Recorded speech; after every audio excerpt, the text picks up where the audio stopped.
EDFD548 hurdle task. Nick and Chantel are students in your Year 11 class. Both are fair and can usually be relied upon to work well in class and have been passing their assessments tasks comfortably. Since the school dance 3 weeks ago, they have been taking a greater interest in each other. They arrive to class hand in hand and are inseparable, to the point where they now seem to waste a lot of time in class together. You are concerned that their performance in an upcoming exam is going to suffer. Firstly, let's analyse their behaviour. So in your classroom, students may be disengaged for many reasons. Obviously, in this instance, we know why. This is obviously a new relationship, which is always fun and exciting.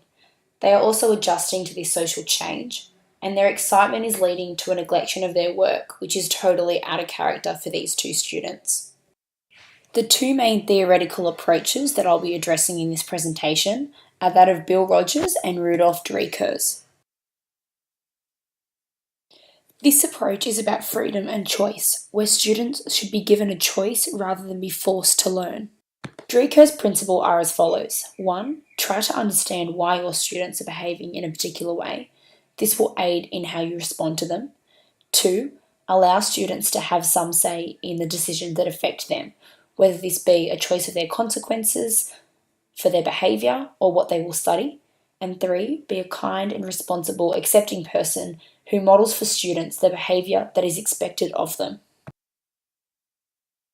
So what does this mean for Nick and Chantel?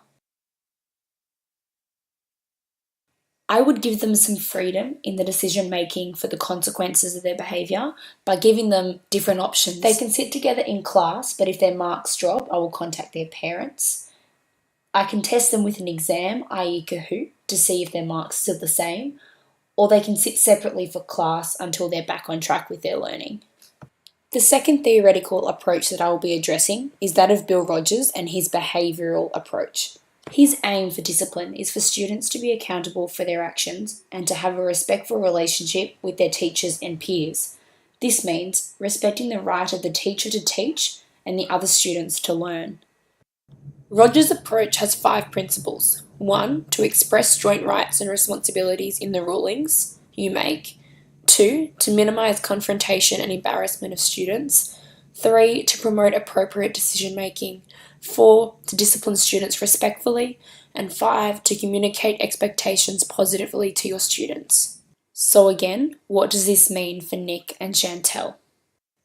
I would have an open sit-down discussion with both Nick and Chantel after class, explaining to them that they must respect the right of one another to learn, as well as others in their class, that their distractions at the moment are interfering with their own learning and each other's, and they need to respect each other and pay attention in class.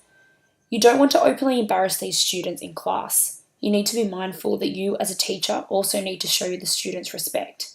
At the end of the day, it is their option to learn and you cannot force them. We wanted to condition students to adopt the right behaviours, which Nick and Chantel have previously demonstrated. Reinforcing positive behaviours can be difficult, but we want to be able to do this for model students, not just those who misbehave. So it's possible that in the past that both Nick and Chantel, being really good students, have missed out on that positive reinforcement of their behaviour. It may take some time to see these positive changes from Nick and Chantel, but be patient with them. We know about adolescents. We know that their brain is still developing. Lust for them is huge and it is distracting, and that is why they're acting out. We know that they're not bad students. We know that they usually do their work. So be patient with them, be kind, remain calm. So as a teacher, to avoid this issue reoccurring and any other issues, you can do multiple things. 1. To have your lesson plan structured. 2. Create a seating plan. 3. Become more authoritative. And 4.